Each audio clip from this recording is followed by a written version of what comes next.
Welcome to the NonProfit Voice, a podcast series brought to you by NonProfit Pro, the go-to resource for nonprofit management and strategy. In each episode, we're going to sit down with leaders of nonprofit organizations, the people responsible for paving the way for our sector, along with key technology strategy partners who are transforming our industry. Here at the NonProfit Voice, we'll have refreshing conversations in which we will all learn more about the convergence of nonprofit and technology. Be sure to follow us on social media and visit our website to find more episodes of the NonProfit Voice. And you can download all of the NonProfit Voice episodes on iTunes, Google Play, or Spotify. We will have all the links down below. Hello, everybody, and surprise! Welcome to yet another episode of the NonProfit Voice. You didn't think you'd hear another episode until December, right? Well, here at NonProfit Pro, we are feeling really inspired by our peer-to-peer advanced conference that we hosted earlier this month. It triggered a lot of thoughts and ideas around peer-to-peer, and I thought I'd talk a little more about it and get some guests on the show to talk more about peer-to-peer fundraising and kind of invigorate and ignite some ideas for 2020. Although the NonProfit Voice is a monthly podcast, we decided to bring you 2 exciting episodes for the month of November. So who's excited to talk about peer-to-peer? I am. So you might have guessed it, we're talking about peer-to-peer fundraising in this episode, but specifically we're talking about social fundraisers. I have 2 very special guests in this episode, so I suppose I'll stop talking and get on with the introductions. Joining us today on episode number 7 of the NonProfit Voice is Sarah Evans, founder of Well Aware, and Jenna Jameson, corporate communications manager of OneCause. Hey ladies, welcome to the show. Thank you so much for joining me today. How are you doing? Great. Thanks for having us. Yeah, so excited to be here, Nhu. Fantastic. I'm really excited to have you both on and excited to get into this conversation. As everybody knows, NonProfit Pro is big on peer-to-peer fundraising. We love talking about it, especially around this time of the year. Like I said earlier, we have a conference dedicated to it, and we even have 2 research studies dedicated to it. And the reason why I have Sarah and Jenna on the line today is because 1, I wanted to talk about peer-to-peer fundraising coming off of the peer-to-peer conference that we hosted earlier. 2, Well Aware runs an awesome peer-to-peer campaign called Shower Strike that we're going to dive into. And 3, OneCause recently released its latest social fundraiser research study, which is a little different from other peer-to-peer studies because it really looks at and dives into the behaviors and experiences of the peer-to-peer participant. So Jenna, tell us more about it and kind of set the stage for our conversation today. Absolutely. Yeah, so when we kind of looked at some of the research that was out there, there's a lot of studies that kind of look at, I would say, transactional data or campaign data, really focused on looking at, just the stats on, the average raise, the number of participants, total campaign performance, but doesn't really tell us the why. Why are some participants more successful than others? And so we really wanted to, for the first time, survey participants directly to get a first look at their point of view and what they need to succeed. So we partnered with Edge Research. They're a really well-known research firm in the DC area that works with a lot of nonprofits to do an online survey of 1,100 social fundraisers. And so the way we kind of defined social fundraisers is those that participated in at least one peer-to-peer fundraising campaign in the last 12 months. And we wanted to really make sure we got a wide range of what could be peer-to-peer or social fundraising. And so they had to have done one of 5 things: either participated in a run, walk, ride, a virtual challenge campaign, and they raised money for an occasion like a birthday or a memorial tribute.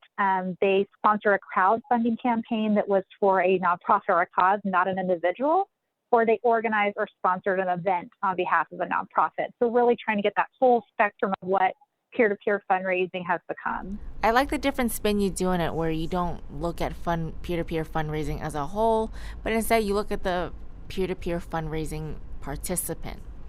And I'm really, really looking forward to diving into some of the key findings today. So before we get into the key findings of this study, Sarah, you're here because Well Aware has a really awesome peer-to-peer campaign that has been growing year after year. So I'm looking forward to learning more about that later. But before we get into that, I want our audience to learn more about you. Can you share your background in the philanthropic sector? Sure, yeah. So I have not always been in the philanthropic sector in my professional career. I went to law school and worked in the legal field for a few years.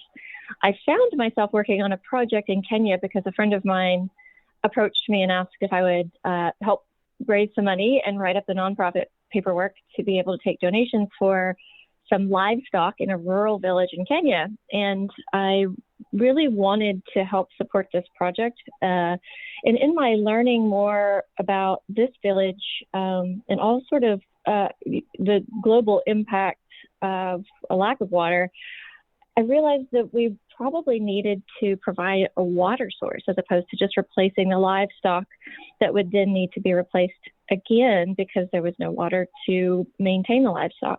So I talked my group of friends into shifting gears, and instead of raising money the way we originally set out, we were going to fund a deep borehole, a water well on the other side of the planet. And so we did our first Shower Strike fundraiser, which we'll talk about later, raised the money. And that was in January 2010 that we drilled that first well. And so we've been growing as a nonprofit ever since. Sarah, I would love to hear more about your Shower Strike campaign. Can you explain a little more about it?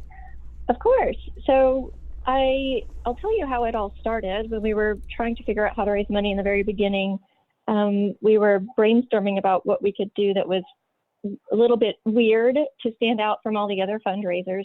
And we came up with this idea of going on Shower Strike, meaning that the group of us would tell our friends, our people at work and our families that we were not going to shower anymore until we raised a certain amount of money.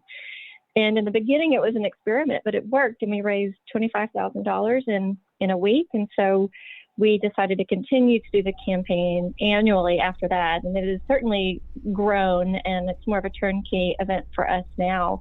And it's just a week, although we do a lot of work in front of the campaign in recruitment and warming up our audience for soliciting donations. And we have increased our fundraising every year, and our participants. I think we had, including all of our students, over 2,000 participants this last year, and we raised $350,000. Wow, that's amazing. Congrats. And what an interesting idea. I love that. Yes. So how long does the campaign typically last? Well, we usually begin the cultivation of our student groups at the beginning of the school year. The actual Shower Strike week is not until April, and we usually launch that on Earth Day, April 22nd. Mm-hmm. So we start our other cultivation and recruitment around January, and that is when we're encouraging people to join the Shower Strike and prepare them for the fundraising. And then mid-April, that's when we start our support of our participants to fundraise more effectively. Awesome. And what a tremendous growth in the donations that you've received. Congrats. Thank you. It's been really fun. Well, that's wonderful to hear. So Jenna, tell us more about your background and how you got to where you are now. Yeah, that's a great question. I was working right out of school for an advertising agency and kind of gravitated naturally to our government and nonprofit clients. And that's really where I kind of thrived in being able to help people, do better missions and make the world a better place. And so after my kind of entry into that field, I started working in nonprofit technology, and for about the last 5 years have been really focused into donor research and seeing how that changes and evolves over the last 5 years. And I'll tell you, of all the studies I've done, this has been one of my favorites. It's really diving into where a lot of creativity is happening in the nonprofit sector right now. Awesome. Okay, so let's get into it. Jenna, in this study, you guys mention social fundraisers and peer-to-peer fundraisers. What's the difference between the two, and is there any? Yeah, so when we kind of look at this idea of peer-to-peer fundraising, I think what we found is a lot of people just think about those traditional run, walk, rides. But we're really seeing this concept of peer-to-peer fundraising, of peers asking their friends, family members, colleagues for donations has really just grown as we've seen social media grow and social networks grow. And so this idea of peer-to-peer is really becoming social fundraising, and that fundraising and giving is becoming more socially connected. A lot of the campaigns that I mentioned when we went out to do our surveys, wanting to look at some of the areas where we've seen growth, like in virtual challenges like Sarah has going on at WellAware, or in DIY campaigns that let participants set up their own pages and think really creatively of how they want to raise funds. And so when we set out to do this study, we really wanted to blanket it in this bigger idea of what peer-to-peer fundraising has become and how it's kind of been this social connection that's driving a lot of giving right now in the nonprofit sector. Yeah, I definitely agree with that. I know when we did our study, we had in there peer-to-peer fundraising, but also social fundraising, because it sounds the same, but I mean the social aspect of it, especially with the platforms that are available now, it's really driving a lot of community and a lot of donations and a lot of outreach, which I think is a super awesome resource for nonprofits. So Sarah, when you do your peer-to-peer campaign for WellAware, how do you recruit your peer-to-peer fundraisers? We have tried various different recruitment strategies and tactics over the years. What seems to work best for us is cultivating relationships leading up to the campaign, and that makes our ask easier when it's time to onboard people to prepare them to raise dollars. We have a quirky campaign. It's not as simple as a bike ride or a race. So people either tend to love it or hate it. So it's either very easy to recruit people to join us, or they want nothing to do with it. But that does make it simpler for us to identify the targets that will be good candidates to join us and raise the money. So we launch a campaign, a tiered campaign leading up to our fundraiser that recruits people to join us to be the fundraisers. And it begins with email blasts and social posts. And we also do some one-on-one outreach via email and phone calls. We have a growing number of schools that are involved in our Shower Strike fundraiser. So that cultivation sometimes starts a little bit earlier at the beginning of the school year, getting teachers and students ready for that. But then about a month to 2 weeks in front of the actual fundraising campaign is when we, for the most part, we close our recruitment campaign and then get ready to provide them with the resources and empower them to be able to raise money effectively and quickly and enjoy it. Great. I love that you guys have a strategy for that. I think that's very, I don't want to say rare, but a lot of nonprofits, I think, just do what they can and don't strategize about their outreach. And so it's not always as effective, right? Jenna, what did you find in the study with peer-to-peer recruitment? Yeah, so whenever we were digging into the recruitment phase of that participant experience, what we really found was that folks are getting recruited on a mix of different channels, kind of like what Sarah mentioned. Social media and email are definitely at the top, but you're hearing stuff happening, in in-person conversations. Sometimes people are even running advertisements that they're announcing it. But one of the interesting things is that we found with those that we surveyed is that participants are more than 2 times as likely to be recruited by a friend, family member, or colleague than directly by the nonprofit. And so what's interesting to us is how that peer-to-peer element starts at recruitment. It's not just in driving donations, but it's also in driving other participants. And I think that really comes off of this idea that team-based fundraising is very motivating, and that it also plays a really big role in folks being successful overall in their peer-to-peer effort. Yeah, there's definitely some kind of, when a friend is reaching, or a friend or a family member is reaching out to you to support a cause that they care about, it feels more intimate, I think, more like a community. So I definitely agree with that. And so Jenna, in this study, you guys looked at also the registration process for participants. What are some best practices for that? I know it sounds simple enough, but registration can be tedious. How can nonprofits simplify that? Absolutely. I think for us, whenever we wanted to dive into the registration process, we're thinking we want to make that as simple as possible for folks. In our study, we found that about 62% of those surveyed that they found registration to be very easy. And so there's definitely opportunities for improvement. Some areas that we kind of pulled together in our recommendation was just kind of looking at, is there a way to potentially integrate like a social network login so that you're able to sign up with your Facebook account or your Gmail account or maybe your LinkedIn account so that you're automatically kind of screening the process of having to set up a new password or a new email that you have to remember, as well as you're kind of setting that foundation for pulling in that social integration for being able to go out and do solicitation on social media. So you're kind of cutting out some of those steps of having to, integrate and pull in your different social accounts by being able to do that all in the registration process. Very cool. Sarah, I'm interested. What does your registration process look like?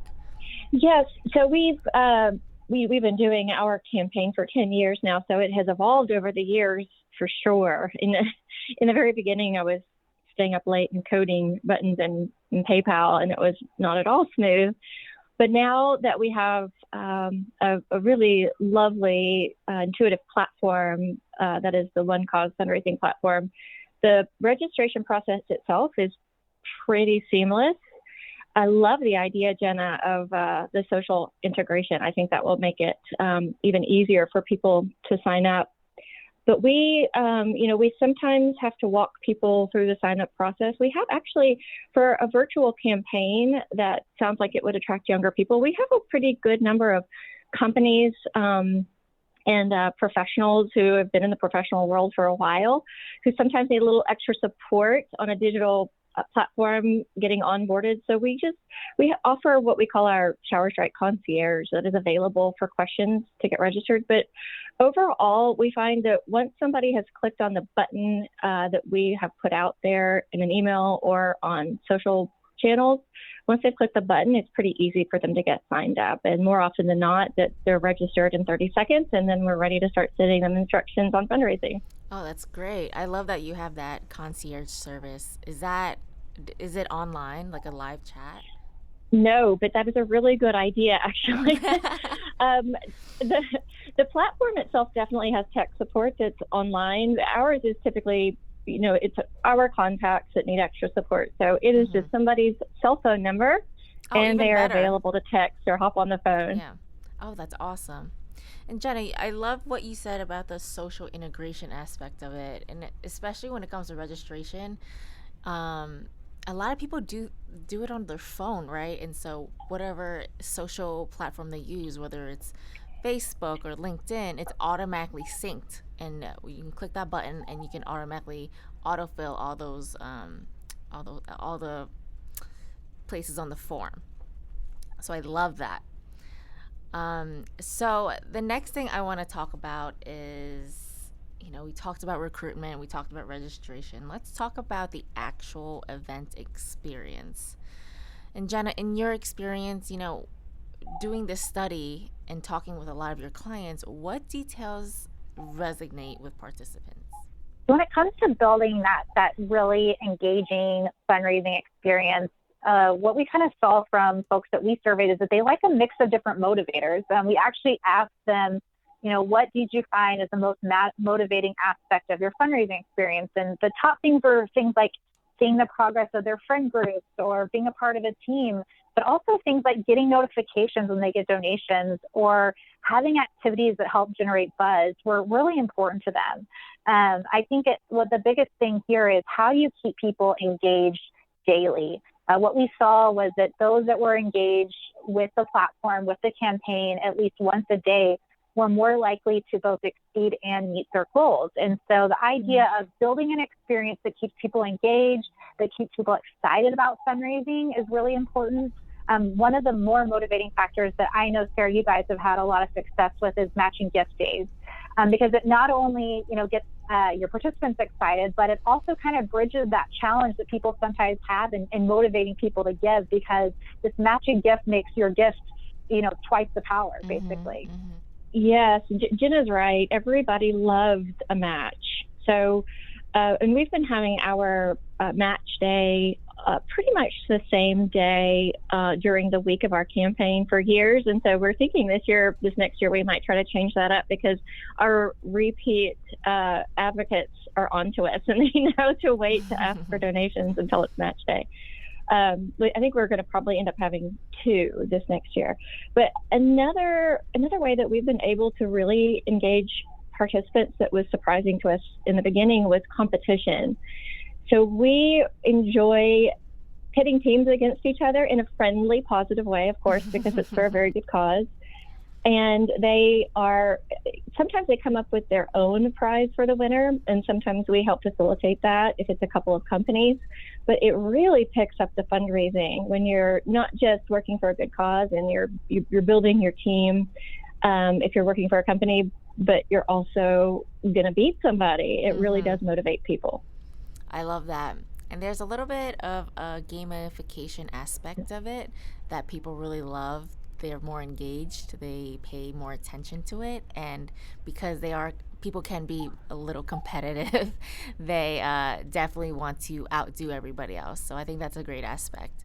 Hey, Nhu, just to add on to what you were saying, I think kind of the gamification evolution that we've seen is that the leaderboards we know is a fun way to track competition, but it's also in how the nonprofit sets up how you achieve points, right? It's not just getting points for every dollar raised. It's also for doing things that just help the overall campaign, like social shares or recruiting other people. And so it's really kind of taking that gamification and really thinking about engagement and how can I reward people for overall engagement that I know will drive campaign success. Exactly. Trying to be more creative about those leaderboard milestones, and taking away from the focus on just dollars raised, right? So let's talk about participant retention, ensuring that these participants are coming back year after year. Sarah, I'm interested to hear your process. Like, how do you ensure that your participants are having a great experience, but also making sure they're coming back next year? Right, and that's really important that we have these repeat participants. As Jenna explained, if people are more likely to sign up if they're asked by a friend as opposed to nonprofits, the more repeat participants we have on board, they're asking their friends, and so it's an exponential growth. So this is something we've absolutely learned over the years in how we're better able to keep people coming back year after year. And one of those is that event concierge that I mentioned, because we want to not just thank everybody after the fact, but make sure that people are having a positive experience during the week so that they feel supported and appreciated. And then we also conduct our own survey post-campaign to get everybody's feedback. So they know that they're being heard and we want their feedback, but also so that we can continue to tweak our campaign to make people happier during their experience so they will keep coming back. We also now have quarterly updates for all of our campaign participants. So if somebody joined the campaign for Shower Strike to help raise money one year, they're added to an email distribution list and they get updates on the projects that they specifically helped fund during that campaign. And we feel like that's made a big difference for people wanting to come back as well. Oh, that's a great idea. Just making sure you're coming up in their inboxes every few months and making sure they're still engaged with the organization. That's such a great idea. Jenna, tell me what best practices for retention that you found in the study. Sarah, I'm so happy you mentioned your quarterly updates because I'll tell you, like, the biggest gap that we saw in our research is that nonprofits just need to do a better job of communicating impact. About 80% of those that we surveyed say it was important to receive information on the impact of the money they raised, but only 19% ever received any impact information from the nonprofits they raised money for. So that's just a huge gap right now if you're thinking only about 20% of participants out there are saying that they're receiving impact information. And I think the important thing is that you may be sending it, but it's about, are you being consistent with it? Are you sending it out on multiple channels? Are you really kind of quantifying the impact that they've had as a participant and the impact that they've had as a team for you? I think that really plays a big role in someone's likelihood to come back and raise for you again. Same way with like how we say with donors. If I give to an organization and then I never hear back from them, I'm probably far less likely to give again to that organization. I think it works the same way with participants. Exactly. The importance of impact is so high right now for nonprofits, because that's what people want to know, and making sure to follow up on that impact and hearing these great stories of the people who they're helping, it makes them feel good about giving, and they will continue to give year after year. Okay, so we talked about a lot of great stuff today, and we always like to end with this one question for my guests. So Sarah, I would love to hear your thoughts on this, and then Jenna, you can follow after. What's one piece of advice you could give to nonprofits? Oh goodness, just the one? Just one. As it relates to peer-to-peer fundraising, I think we've covered all of the key components for an effective fundraiser that you can repeat year after year. I'll stress again quickly the importance of the concierge service, or if that's not an option, just the attention to the fundraising advocates.